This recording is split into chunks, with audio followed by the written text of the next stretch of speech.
বিশিষ্ট আলেমে দ্বীন অধ্যক্ষ আল্লামা ডক্টর এ কে মাহবুবুর রহমান। আসসালামু আলাইকুম ওয়া রাহমাতুল্লাহি ওয়া বারাকাতুহু। অধ্যক্ষ ফরিদগঞ্জ মজিদিয়া কামিল মাদ্রাসা। আরও উপস্থিত রয়েছেন বিশিষ্ট আলেমে দ্বীন অধ্যক্ষ আল্লামা মুফতি মুশতাক আহমদ। আসসালামু আলাইকুম ওয়া রাহমাতুল্লাহি ওয়া বারাকাতুহু। অধ্যক্ষ রামগঞ্জ রব্বানিয়া কামিল মাদ্রাসা লক্ষ্মীপুর। তো আমাদের আজকে প্রথমেই আলোচ্য বিষয় হচ্ছে দারিদ্রতা বিমোচনে যাকাতের ভূমিকা বা অবদান। এই বিষয়ে আল্লামা মাহবুবুর রহমান আপনি বলুন। নাহমাদুহু ওয়া নুসাল্লি ওয়া নুসাল্লিমু আলা রাসূলিহিল কারীম, আম্মা বাদ, ফাকাদ ক্বালা আল্লাহু সুবহানাহু ওয়া তাআলা আকিমুস সালাহ ওয়া আতুজ যাকাহ। আল্লাহ রাব্বুল আলামিন নামাজ কায়েম করার জন্য যেভাবে নির্দেশ দিয়েছেন, যাকাত আদায় করার জন্য সেভাবে নির্দেশ দিয়েছেন। পুরা কোরআন শরীফ খুঁজলে আমরা কোথাও এই কথা পাবো না, ওয়াকবিলুজ যাকাত, ওয়াখুজুজ যাকাত, যাকাত খাও, যাকাত গ্রহণ করো। সব জায়গায় বলা হয়েছে ওয়াতুজ যাকাত, ওয়াতুজ যাকাত, ওয়াতুজ যাকাত, যাকাত দাও, যাকাত দাও, যাকাত দাও। তার অর্থ হলো, ইসলামী ফিলোসফি দর্শন হলো যে ইসলাম বলে প্রত্যেকটি মুসলমান যারা ঈমান এনেছে তারা হাত পা সঞ্চালন করে বুদ্ধিমত্তা দিয়ে অর্থনৈতিকভাবে এমনভাবে সমৃদ্ধ হবে তিনি যাকাত দেবেন, তিনি যাকাত খাবেন না। এবং ইসলামী ইতিহাসও তাই, যে হযরতে ওমর ইবনে আব্দুল আজিজ রাদিয়াল্লাহু তাআলা আনহুর সময় আজকের 24টি মুসলিম রাষ্ট্রে 19 দিন ঢোল পিটানো হয়েছে যাকাত নেওয়ার জন্য, একজন মুসলমানকে খুঁজে পাওয়া যায়নি যাকাত নেওয়ার জন্য। এটা কবের ঘটনা? এটা হলো ওমর ইবনে আব্দুল আজিজ, উমাইয়া খলিফা ওমর ইবনে আব্দুল আজিজ রাদিয়াল্লাহু তাআলার সময়ের ঘটনা। এবং শেষ পর্যন্ত অকশনে রোমান সম্রাটের কাছে মাল বিক্রি করতে হলো। তার মানে কি, সেখানে কি দরিদ্র ছিল না? সেখানে গরিব ছিল, দরিদ্র ছিল, কিন্তু মানসিকভাবে ফিলোসফি ছিল যে আমি নেব না, আমি যা আছি চলবো, আমার আরেক ভাই উপকার পাক। এই যে আকীদাগত এবং অন্যের উপকারী মানসিকতা, সেটার কারণে এই অবস্থাটা হয়েছে। এবং দরিদ্র, আজকে যে দরিদ্র একজন কোটিপতি, একজনের এক পরিবারে 8-10টা গাড়ি আছে, বিরাট 8-10টা বাড়ি আছে, আর তার পাশেই কিন্তু আপনার এই বস্তিতে, ঢাকা শহরে দেখেন আপনার, তারা এই আপনার নর্দমার সেই ময়লা খাচ্ছে। এই যাকাতটা যে ফরজ করা হয়েছে, এটা কি শুধু আমাদের আখিরি জামানার নবী মুহাম্মদ রাসূলুল্লাহ সাল্লাল্লাহু আলাইহি ওয়াসাল্লামের উম্মতের জন্য না, আগের অন্য নবীদের সময়? অন্য নবীর সময় যাকাত ছিল, যাকাতের পর্যায়টা ভিন্ন ছিল, যেমন প্রয়োগটা ভিন্ন ছিল। এবং যাকাতের যে মালটা দেওয়া হতো সেটা উপর থেকে আগুন এসে যেটা পোড়াইতো সেটা গ্রহণ করা হয়তো, আল্লাহ তাআলা গ্রহণ করেছেন। যেটা পোড়াইতেন এটা গ্রহণ করা হয়নি, সাদাকা যাকাতের সিস্টেম ছিল। এবং আমাদের এখানে এসে একটা সুনির্ধারিত, আখির জামান নবী মুহাম্মদ রাসূলুল্লাহ সাল্লাল্লাহু আলাইহি ওয়াসাল্লাম সুনির্ধারিত নেসাব করে দিয়েছেন, এবং কোন মালের কতটুকু যাকাত, কোন মালের কত, সব ঠিক করে দিয়েছেন। তার কারণ আপনার এই যাকাত ব্যবস্থার মাধ্যমেই মুসলিম সমাজ অর্থনৈতিকভাবে সমৃদ্ধি লাভ করবে। এবং মুসলমান ইসলামী সমাজের যেই ব্যবস্থাটা, সেই ব্যবস্থা, আজকে যে গার্মেন্টস ফ্যাক্টরি বলেন, আজকে আমাদের এই ঢাকা শহরে বা বাংলাদেশের যদি খেলাফত ব্যবস্থা থাকতো এবং যাকাত কালেকশন করা হতো, বছরে 8,000 কোটি টাকার বেশি যাকাত আদায় হতো। হিসাব করা, এই 8,000 কোটি টাকার যাকাত আদায় করে যদি মাঝারি এবং ছোট শিল্প করা হতো, এবং শ্রমিকদেরকে মালিকানা শর্তে, ইসলামী যেটা বলছেন, শ্রমিকটা শুধু শ্রমিক না, সে মালিকানা অংশ, সেই হিসাবে করা হতো, 10 বছরের প্ল্যান নিলে বাংলাদেশে একজন দরিদ্র এবং বেকার খুঁজে পাওয়া যায়। অর্থাৎ আমরা ধরে নিতে পারি এটা সারা বিশ্বে যেই জিনিসটা আজ থেকে প্রায় আরো 100 বছর আগে বা আরো আগেও স্বীকৃত হয়েছে, যে পৃথিবীর সর্বশ্রেষ্ঠ আইন প্রণয়নকারী এবং বাস্তবায়নকারী হচ্ছে আমার আপনার নবী মুহাম্মদ রাসূলুল্লাহ সাল্লাল্লাহু আলাইহি ওয়াসাল্লাম। তো তিনি যে মডেল দিয়ে গেছেন আমাদের কাছে এই যাকাত সম্পর্কে, এই যাকাতের যে ভূমিকা আমাদের দারিদ্রতা বিমোচনের ক্ষেত্রে রাখে, সেটা যদি আমরা বাস্তবায়ন করি সারা পৃথিবীব্যাপী, তাহলে আমাদের এই সারা পৃথিবীতে দেখা যাবে যে আগামী 10 বছরের মধ্যে আর যাকাত নেওয়ার মতো আর কাউকে পাওয়া যাবে না। জি, আমি আবার আপনার কাছে আসছি। এ পর্যায়ে আল্লামা মুফতি মুশতাক আহমদ, আপনি বলুন যে যাকাত দেওয়ার ক্ষেত্রে আমাদের কি কি নিয়ম কানুন মেনে চলা উচিত? জি, ধন্যবাদ আপনাকে। মহান আল্লাহ রাব্বুল আলামিন পবিত্র দ্বীন ইসলাম আমাদের জন্য মনোনীত ধর্ম হিসেবে দিয়েছেন এবং সেটা পরিপূর্ণ করে দিয়েছেন। আল্লাহ পাক পবিত্র কোরআনুল কারীমে ইরশাদ করেছেন, আল ইয়াউমা আকমালতু লাকুম দীনাকুম ওয়া আতমামতু আলাইকুম নি'মাতি ওয়া রাদিতু লাকুমুল ইসলামা দীনা। আল্লাহ রাব্বুল আলামিন আমাদের জন্য পবিত্র দ্বীন ইসলাম পরিপূর্ণ করে দিয়েছেন। একটু আগে যে কথাটা আপনি বললেন যে আগেকার ধর্মগুলোতে যাকাতের বিধান ছিল কিনা, নামাজ ছিল, যাকাত ছিল, সবই ছিল, কিন্তু পরিপূর্ণরূপে কোনোটাই ছিল না। আমাদের ধর্মে অর্থাৎ দ্বীন ইসলামে আমার কামলিওয়ালা নবী, নূরে মুজাসসাম নবী সাল্লাল্লাহু আলাইহি সাল্লামের সময় এসে আল্লাহ রাব্বুল আলামিন দ্বীনের সকল বিধিবিধান পরিপূর্ণ করে দিয়েছেন। সেই ক্ষেত্রে যাকাতও তার ব্যতিক্রম নয়। যাকাত প্রদান করার যে বিধিবিধান তাও আল্লাহ রাব্বুল আলামিন নির্ধারণ করে দিয়েছেন। রসুল খুদা সাল্লাল্লাহু আলাইহি সাল্লাম আমাদেরকে তা শিক্ষা দিয়েছেন। জাকাত প্রদানের যে 8টি খাত মাসারিফে জাকাত, সেই মাসারিফে জাকাত যারা যে 8 ধরনের লোক, তন্মধ্যে ফকির, মিসকিন এবং যারা মুসাফির, এইভাবে 8 ধরনের লোকদেরকে জাকাত প্রদান করার কথা বলা হয়েছে। একটু আগে অধ্যক্ষ মহোদয় ডক্টর মাহবুর রহমান সাহেব যে কথাটা বললেন যে জাকাত গ্রহণ করার মতো লোক থাকবে না, আমার আল্লাহ রসুল বলেছেন ও আতুজ জাকাত, জাকাত প্রদান করো তোমরা, অর্থাৎ সকলকে জাকাত প্রদান করার মতো যোগ্যতা অর্জন করার প্রতি মনোনিবেশ করা হয়েছে, গুরুত্ব প্রদান করা হয়েছে, উৎসাহিত করা হয়েছে যে তোমরা জাকাত প্রদান করতে পারো, এই যোগ্যতা যেন অর্জন করো। তো দেখা গেছে এমন সময়, একটু আগে যেটা হযরত ওমর ইবনে আব্দুল আজিজ খোলাফায়ে রাশিদিনের ৫ম খলিফা যাকে বলা হয়, তার আমলে জাকাত প্রদান গ্রহণ করার মতো লোক খুঁজে পাওয়া যেত না। এমনই কথা বলা হয়েছে যে একটা কোরবানির গরুর যেই রশিটা, সেই রশিটা গ্রহণ করার মতো লোক যদি না পাওয়া যায়, তোমরা ঘুরতে থাকো, যেখানে যাইয়া পাইবা গ্রহণ করার মতো লোক, তার হাতে দেওয়ার পরে বলবা যে আপনি এই রশিটা গ্রহণ করে আমাকে ধন্য করেছেন, আপনার জন্য আমি দোয়া করছি। জি, আমাদের আজকে আরো একটি আলোচ্য বিষয় রয়েছে অত্যন্ত গুরুত্বপূর্ণ, সেটা হচ্ছে বেদাত। আমাদের সমাজে একটি আলোচনা রয়েছে, কথায় কথায় এটা বেদাত, সেটা বেদাত, ওটা বেদাত। তো এই বেদাতটা আসলে কি, বেদাতটা কোন দৃষ্টিকোণ থেকে ইসলাম দেখে, সেই বিষয়ে আল্লামা ডক্টর আসলে বেদাত আলোচনার আগে জাকাতের একটা পয়েন্ট বলতে হচ্ছে, সেটা হলো জাকাত আল্লাহর রাস্তায় আমি দিলে দিলাম, না দিলে নয়, এটা ফরজ। এবার জাকাত যতক্ষণ না দিবে ততক্ষণ অন্য ইবাদত তার কবুল হবে না। এই কথাটি আজকে সমাজে ফিলোসফিক্যাল প্রতিষ্ঠিত না, অর্থাৎ জাকাতটা আমাদের আদায় করতেই হবে। আমরা আরো সামনে সেদিকে আসবো ইনশাআল্লাহ আলোচনা। বেদাতের ব্যাপারে আসলে কোনটা বেদাত, প্রথমে এই জিনিসটা ফয়সালা হওয়া দরকার, কোনটা বেদাত, কোনটা শিরক, আর কোনটা শিরক নয়, কোনটা বেদাত নয়, কোনটা সুন্নাত, এটা নির্ধারণ করবেন কে, এই কথাটি বলার অধিকার রাখেন কে, এই জিনিসটি আগে স্পষ্ট হতে হবে।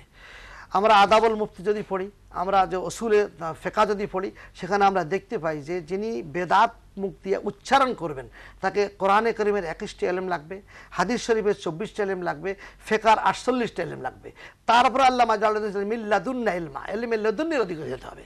আজকে দুর্ভাগ্য হলো তিনি কোরআনে ইলম নাই, পরিপূর্ণ কিছু কিছু আছেন, হাদিসের কয়েকটা জিনিস জানেন, আর ইলমে ফিকহ জানেন না, তিনি মুফতিও না, তিনি ফকি না, তিনি কথায় কথায় মসজিদের মেম্বারে দাঁড়িয়ে এটা বেদাত শিরক বলতেছেন। এটা একটা প্রবণতা শুরু হয়েছে। আমরা এই বিষয়ে আবারও আসছি, একটি বিরতি নিতে হচ্ছে, আবার আসছি আপনাদের কাছে। দর্শক, আমরা ছোট্ট একটি বিরতি নিচ্ছি, ফিরে আসা পর্যন্ত আমাদের সাথেই থাকুন।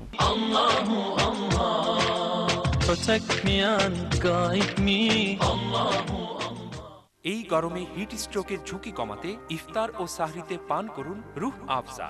আমেরিকার বিখ্যাত সেভার ম্যাগাজিন রুহ আফজাকে নাম দিয়েছে হেভেনলি এলিক্সার বা অমৃত সুধা। রুহ আফজা, হামদর্দ ল্যাবরেটরিজ ওয়াকফ, বাংলাদেশ। ইফতার ও সাহরিতে পরিপূর্ণ তৃপ্তিতে রুহ আফজা। সেভার ম্যাগাজিনের জরিপে রুহ আফজা কোমল পানীয়র মধ্যে 1 নাম্বার। রুহ আফজা, হামদর্দ ল্যাবরেটরিজ ওয়াকফ, বাংলাদেশ। মমতাজ মেহেদি গোল্ড নাম্বার 1, মাত্র 5 মিনিটে গাঢ় টুকটুকে রং, সাবান দিয়ে ধুলেও রং থাকে অনেক দিন। মমতাজ মেহেদি গোল্ড নাম্বার 1 দিচ্ছে নজর লাগানো টিউব। মেহেদি মমতাজ। সারাদিন রোজা রাখার ফলে শরীরে যে ক্লান্তি, অবসাদ সৃষ্টি হয় তা দূর করে রুহ আফজা। আর তাই আমার ইফতারিতে, তারাবির সালাতের পূর্বে এবং তাহারিতে আছে রুহ আফজা। আপনার আছে তো? রুহ আফজা, রমজানের পবিত্র পানীয়।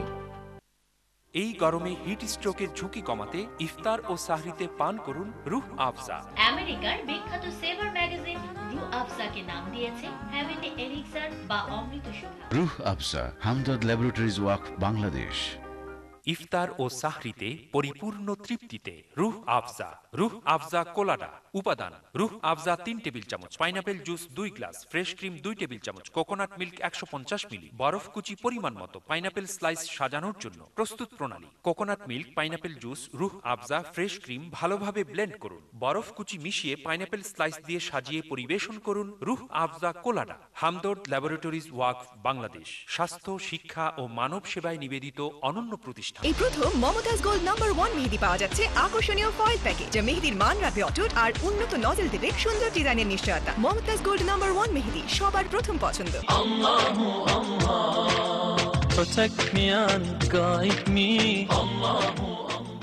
দর্শক, আমাদের সঙ্গে থাকার জন্য অসংখ্য ধন্যবাদ। জি, আমরা আবারও ফিরে এলাম আপনাদের কাছে। আপনি বলতেছিলেন যে যোগ্যতা কি কি যোগ্যতার অধিকার থাকলে কি কি যোগ্যতা থাকলে তিনি ফতোয়া দেওয়ার অধিকার রাখেন? যে বেদাত কোনটা তারপরে শিরক কোনটা, এই বেদাত নিয়ে আজকে নয়, যখনই শরীয়তের কোনো মৌলিক সিদ্ধান্ত হবে তখন ইমাম সেটার দায়িত্ব নিতে হবে।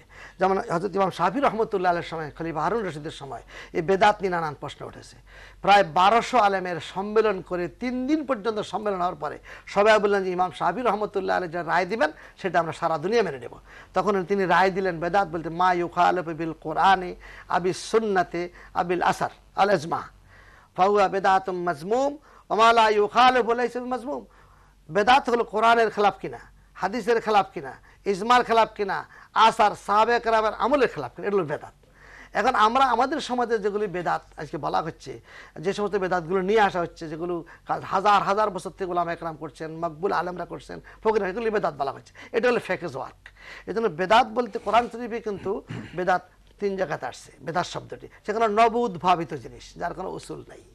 তারপরে আপনার হাদিস শরীফে বেদাতের কথা যে বলা হয়েছে কুল্লু বেদাতিন দালালা কুল্লু দালালাতিন ফিন্নার, সব বেদাত হলো, সেই বেদাত হলো বেদাত ফিল আকীদা। আকীদার ক্ষেত্রে যে বেদাতগুলো আসছে সেগুলো না জাহান্নামে অবশ্যই যাবে। আর বেদাত ফিল আমল যে, অর্থাৎ আমি ক্লিয়ার হতে চাচ্ছি আপনার কাছ থেকে, অর্থাৎ মানুষ বিশ্বাসের ক্ষেত্রে যেই বিশ্বাসটা আল্লাহর রসুলের সাহাবায়ে কেরামের যুগে ছিল না, এইরকম কিছু বিশ্বাস এখন করা যাবে না। কিন্তু তাই বলে কি তাহলে কি এখন যে এই যে আজকের যে বিজ্ঞান বিমান আবিষ্কার করেছে, এই যে টেলিভিশন আবিষ্কার হয়েছে, এগুলো তো বিশ্বাস করতে হবে আমাকে। এখন এই বিশ্বাস বলতে আপনি কোন বিশ্বাস বুঝিয়েছেন একটু ক্লিয়ার ব্যাপার হলো কি মা ইউখালিফু বলছি, কোরআনের খেলাফ, বিমান আবিষ্কার যেটা কোরআনের খেলাফ নাই, কোরআন থেকে হাদিসের খেলাফ নাই, এটাকে বেদাত বলার প্রশ্নই আসে না। এটা আবিষ্কার বিজ্ঞানের, এটা কোরআনেরই আপনার ব্যাখ্যা, এটাকে বেদাত বলার প্রশ্নই আসে না। যেমন টেপ রেকর্ডার আবিষ্কার হয়েছে মা ইয়ালফিজু মিন কাউলিন ইল্লা লাদাইহি রাকিবুন আয়াত থেকে আসছেন। সুতরাং তাহলে আমরা বুঝতে পারতেছি আজকে যেগুলো কি আমরা বেদাত বলবো কোনটাকে, বেদাত ফিল আকীদা যেটা, যেমন একজন লোক সব কিছু আমল করেন কিন্তু তিনি আখিরি নবী মানেন না, তিনি আপনার কাদিয়ানি, তার এই আকীদাটা বেদাত, এটা কুফরি, এটাকে কোনো মেনে যাবে না। অর্থাৎ আল্লাহর রসুলের ক্ষেত্রে যেই আকীদা পোষণ করার প্রয়োজন একটা ইমানদারের জন্য, সেক্ষেত্রে যদি সে কোনো নতুন কোনো আকীদা সংযোজন বা বিয়োজন করতে চায় সেটা হচ্ছে বেদাত। জি, আমরা আপনার থেকে বুঝতে পারলাম যে আকীদার ক্ষেত্রে বেদাতটা কি। এবার আল্লামা মুফতি মুশতাক আহমদ, আপনি বলুন যে বেদাত কত প্রকার ও কি কি কি আসলে? জি, ধন্যবাদ আপনাকে। যিনি একটু আগে যিনি বলছিলেন ডক্টর মাহবুবুর রহমান সাহেব, যে বেদাত প্রথমত 2 প্রকার, বেদাত ফিল আকীদা, বেদাত ফিল আমল। আকীদার মধ্যে বেদাত সর্বসম্মতভাবে হারাম, সেটা আমরা শুনলাম, সেটা আমরা এতক্ষণ শুনলাম। জি, আর বাকি রইল বেদাত ফিল আমল। বেদাত ফিল আমল প্রথমত 2 প্রকার, বেদাতে সাইয়া, বেদাতে হাসানা। বেদাতে সাইয়া সেটা হারাম হতে পারে, সেটা মাকরুহ হতে পারে, সেটা বেদাতে সাইয়া, বেদাতের মধ্যে বেদাতে হারাম, বেদাতে মাকরুহ, বেদাতে মুবাহ এবং বেদাতে ওয়াজিব। কিছু কিছু বেদাত ওয়াজিব। তো ইসলামী শরীয়ত, আমাদের এই ধর্ম, আল্লাহ রসুল সাল্লাল্লাহু আলাইহি সাল্লাম যা আমাদেরকে দিয়ে গেছেন, এই ধর্ম, এই কিতাব, এই হাদিস শরীফ, হাদিসে পাক, এগুলো সব ঠিকই থাকবে। কিন্তু ধর্ম নতুন নতুন যত সমস্যা আসবে আমাদের সামনে, কিয়ামত পর্যন্ত সকল সমস্যার সমাধান এই পবিত্র কোরআনুল কারীম এবং এই হাদিসে পাক থেকে আমাদেরকে গ্রহণ করতে হবে। এই গ্রহণ করতে যে ওইগুলোকে মূলনীতি ধরে, একটু আগে যেটা বললেন মা ওমেলা, যা করা হয়েছে ওই কোরআন এবং হাদিসকে অনুসরণ করে, ওইগুলার অনুসরণে, ওইগুলার খেলাফ নয়, যা করা হবে সকল বেদাত শরীয়ত সম্মত, কোরআন সম্মত, হাদিস সম্মত যদি হয় তাহলে সেটা বেদাতে হাসানা হবে। সেটা ওয়াজিব হতে পারে, সেটা মুবাহ হতে পারে, সেটা মুস্তাহাব হতে পারে। আর যদি ওগুলার ব্যতিক্রম হয় তাহলে সেটা হবে বেদাতের ব্যাপারটা আমি একটু বলতে চাই। কারণে এখান থেকে আমরা যেটা বুঝতে পারলাম যে আমার রাসূল বেদাত অনুমোদন করেছেন, আমার রাসূল ভালো কাজ অনুমোদন করেছেন। বেলাল রাদিয়াল্লাহু তাআলা যে 2 রাকাত নামাজ পড়তেন, সেই 2 রাকাত নামাজ তো আমার রাসূলের অনুমতি নিয়ে পড়েননি, কিন্তু আমার রাসূল যখন জানলেন যে তোমার জন্য আমি জান্নাতে ঘর দেখে আসলাম, কি এমন আমল করো তুমি? বেলাল বলল যে যখনই আমি ওযু করি তখনই 2 রাকাত নামাজ পড়ি। আবার বললেন যে যখনই আমি মসজিদে ঢুকি তখনই আমি 2 রাকাত দুখুল মসজিদ আমি পড়ি, তাহিয়াতুল ওযু আমি পড়ি। তখন বললেন যে এই জন্যই, তাহলে বোঝা গেল আমার রাসূল অনুমতি দিয়েছেন আমাদেরকে, ওই আমাদেরকে ছোট মন থেকে বেরিয়ে উদারতা, ইসলাম উদারতার ধর্ম, উদারতা আমাদেরকে গ্রহণ করতে হবে। বেদাত যদি বারবার বলি তাহলে কোরআনুল কারীমে তো বেদাত সন্নিবেশিত আছে। হাজ্জাজ ইবনে ইউসুফ জালিম খলিফা, সেই জালিম খলিফা কোরআনুল কারীমের মধ্যে হরকত সংযোজন করেছেন। আমরা তা গ্রহণ করেছি, আমরা তা মেনে নিয়েছি। আমরা কোরআন শরীফ হাদিস শরীফ যারা পড়ি, আমরা যারা আলেম দাবি করি, আমরা কয়জন হরকত দিয়ে পড়তে পারবো, বুখারী শরীফ কয়জন পড়তে পারবো, কোরআন শরীফ কয়জন পড়তে পারবো? হাজ্জাজ বিন ইউসুফের ওই খেদমতকে, ওই বেদাত যে খেদমত, সেই খেদমত কিয়ামত পর্যন্ত ভালো কাজ। জি, আমি আবার আপনার কাছে আসবো। আমি আপনার থেকে বুঝলাম যে ইসলামের মধ্যে এরকম অনেক বেদাত সংযোজিত হয়েছে। এরপর যে আল্লামা মাহবুবুর রহমান, আমি আপনার কাছে জানতে চাইবো যে এই যে বেদাত বলা হয়, আজকে যে আরবিক গ্রামার যেটা দিয়ে ওলামায়ে কেরাম ইলমে দ্বীন বা আরবিক জ্ঞান অর্জন করে তারপরে আলেম দাবি করেন, ফতুয়া দেন বা মুহাদ্দিস হন, যেটাই হন, সেই গ্রামারটাও তো আল্লাহর রাসূলের জামানায় ছিল না। এটাও তো একটা এটা বেদাত ওয়াজিব, এটাকে ওয়াজিব বলা হয়েছে। এবং আসলে বেদাতের বর্তমান যে প্রেক্ষাপটটা, এটা আসলে বুঝতে হবে। আজকে যে বেদাত যে কাজগুলিকে বলা হচ্ছে আমাদের সমাজে, বিভিন্ন মিডিয়াতে বিভিন্ন আলেম নামধারী যারা বলছে এটা বেদাত ওটা বেদাত, এটা কোনো আসলে একটা পরিকল্পিত প্যাকেজ। 1923 সালে ইহুদিরা প্রটোকল করেছিল সুইজারল্যান্ডে, যেই কাজগুলো রসুল মুহাম্মদ সাল্লাল্লাহু আলাইহি ওয়াসাল্লামের নাম নিলে মহব্বত বাড়ে, যেই কাজে মুমিনের চোখের পানি বাড়ায়, যেই কাজে মুমিনরা একত্রিত হলে ঈমান তাজা হয়, এগুলিকে কিছু দালাল মৌলবীদের ফতোয়া দেয়া সমাজে নিষিদ্ধ করতে হবে। যার ফলশ্রুতিতে 1400 বছরের পর্যন্ত যে কাজগুলো চলে আসে, সবে বরাত 1400 বছর থেকে চলতেছে, মিলাদ মাহফিল চলতেছে আপনার আনুষ্ঠানিকভাবে 900 বছর, এবং লক্ষ লক্ষ আলেম যাদেরকে আমরা আপনার গ্রহণ করে নিয়েছি তারা করেছেন। তারপরে নামাজের ব্যাপারে মুনাজাত, তারপরে আযানের মধ্যে এই অনেকগুলো কাজ করে আসছে। এগুলিকে বন্ধ করার যে একটা প্যাকেজ ওয়ার্ক, এটা এখন প্রবণতা হয়ে গেছে, কথা কথা বেদাত বলা। এর থেকে উম্মতকে বুঝতে হবে যে যেই কাজটি আমাদের এই দেশে যারা ইসলাম এনেছেন, যাদের দ্বারা মুসলমান হয়েছি, লক্ষ লক্ষ আলেমরা করেছেন, সেটা কোনোদিন বেদাত হইলে সেটা হাসানাই হবে। আমরা এবার প্রশ্ন উত্তর পর্বে চলে যাব। আমার এক দর্শক মোহাম্মদ বোরহানউদ্দিন, আপনি চিটাগাং থেকে জানতে চেয়েছেন যে আজানের দোয়া এত সংক্ষেপ কেন? ওয়ারজুকনা শাফাতাহু ইয়াউমাল কিয়ামা বলার কোনো বৈধতা আছে কি? জি, আল্লামা ডক্টর মাহবুবুর রহমান। জি, আসলে আজানের দোয়া হাদিস শরীফে বিভিন্নভাবে এসেছে। আমাদের টেলিভিশনগুলোতে যেগুলো দেখানো হয় বা আজানে আপনার দোয়া করা হয়, সেগুলো হাদিসে আছে। কিন্তু রাসূল পাক সাল্লাল্লাহু আলাইহি ওয়াসাল্লামকে দোয়া করা হচ্ছে, এখন দুইটা জিনিস। দোয়াটা কাকে বলতেছি? আল্লাহর হাবিবকে করা হচ্ছে। এই জন্য আপনার আল্লামা আইনি রহমতুল্লাহ আলাইহি বুখারী শরাতে আইনি শরীফে উমদাতুল কারি ফি সহিহ বুখারীতে লিখেছেন ওয়াজআলনা শাফাতাহু, এটা হাদিসের সনদ নিয়ে আসছেন, যখন ওয়াজআলনা শাফাতাহু ইয়াউমাল কিয়ামা, এই আবারত আসছে। এই আবারত আরও বিভিন্ন কিতাব থেকে এনে আমাদের উলামায়ে কেরাম ওয়ারজুকনা, আল্লাহ আমাকে হুজুরের শাফাত নসিব করো, ওই আবারতটাকে ওয়ারজুকনা শাফাত হিসাবে তারা জারি করেছেন এবং পড়তেছেন। কিছু কিছু চ্যানেল বিভিন্ন টিভিতে পড়ে, কিন্তু ওই যে আল্লাহ শাফাত হাদিস সনদ থাকা সত্ত্বেও কেউ এটাকে বাদ দিচ্ছেন। এখন বাদ দেওয়াটা কোনো গুনাহ নয়, আর পড়াটা হলো উত্তম, যেহেতু রাসূলুল্লাহ শাফাত আমি চাইছি। এখানে আরেকটা ফিলোসফি কাজ করছে। আমাদের দেশে ইসলামের নাম দিয়ে একদল লোক যারা বড় লার্নের মার্গ, তারা শাফাতকে অস্বীকার করছেন, রাসূলুল্লাহ সাল্লাল্লাহু আলাইহি ওয়াসাল্লাম শাফাতকে তারা স্বীকার করছেন না। জি, এই পর্যায়ে আল্লামা মুফতি মুশতাক আহমদ, এই যে ওয়ারজুকনা শাফাতাহু ইয়াউমাল কিয়ামা আমরা পড়ি, এটা উনি আল্লামা আইনের কথা বললেন। এই বাংলাদেশে আগে তো ছিল, বর্তমানে অনেক জায়গায় বন্ধ হয়ে গিয়েছে। আল্লামা মুফতি মুশতাক আহমদ, আপনি এই বিষয়ে একটু বলুন। এই ক্ষেত্রে হুজুরকে ধন্যবাদ। হুজুর যে তথ্য দিয়েছেন, আল্লামা আইনির, আল্লামা বদরুদ্দিন আইনি, হানাফি মাযহাবের ব্যারিস্টার, যার উপাধি, বুখারী শরীফের যিনি শরা লিখেছেন পতখণ্ড, সেটা আমার কাছে আছে, অনেক বিশাল কিতাব, হুজুরের কাছেও নিশ্চয়ই আছে, অনেক বাংলাদেশে অনেক আলেম ওলামার ঘরেই আছে, কিন্তু আমলে সেটা বোঝা যায় না। আসুন, যে কথাটা আপনি বলছিলেন যে ওয়ারজুকনা শাফাআতাহু, এটা দোয়া, আজানের দোয়া। দোয়ার মূল নীতি কি? দোয়ার মূল নীতি আমার রাসূল যা আমাদেরকে দিয়েছেন, দোয়া এমন কিছু দোয়া আছে যার মধ্যে কমানো যাবে না, বাড়ানো যাবে। যেমন হজের তলবিয়া, লাব্বাইক আল্লাহুম্মা লাব্বাইক, এখান থেকে একটি শব্দ কমানো যাবে না, বাড়ানো যাবে।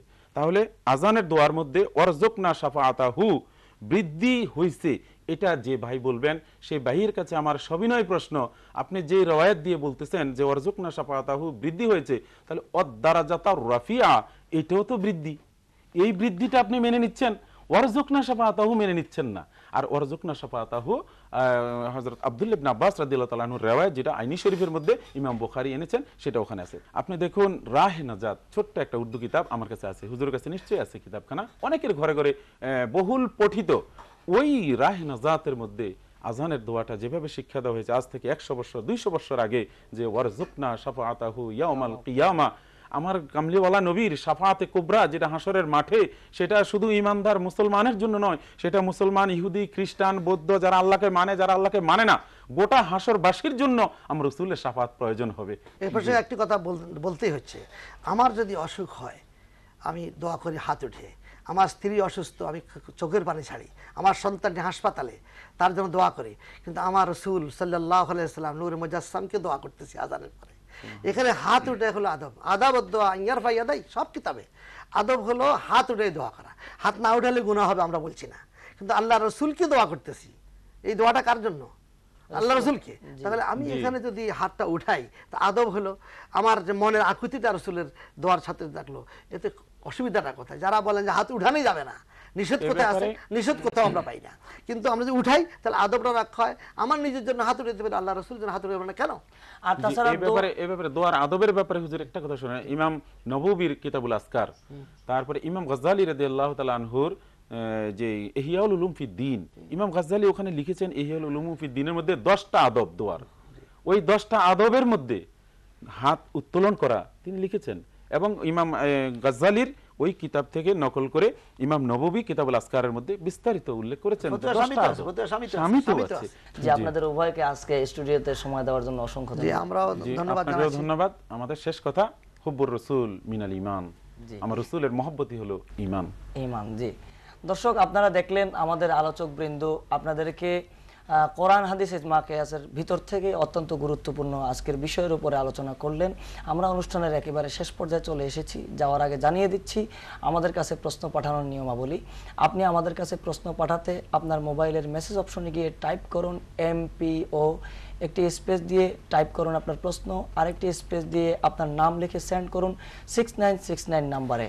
আপনি চাইলে আমাদের কাছে চিঠিও লিখতে পারেন। আমাদের কাছে চিঠি লেখার ঠিকানা প্রযোজক সত্যের অন্বেষা, মোহনা টেলিভিশন, মোহনা ভবন, বাড়ি নং 8, রোড নং 4, সেকশন 7, মিরপুর পল্লবী, ঢাকা 1216। আমাদের সঙ্গে এতক্ষণ থাকার জন্য অসংখ্য ধন্যবাদ জানিয়ে আজকের জন্য বিদায় নিচ্ছি। আল্লাহ হাফেজ। আসসালামু আলাইকুম ওয়া রাহমাতুল্লাহ। Oh Allah the Almighty, Allahu Allah.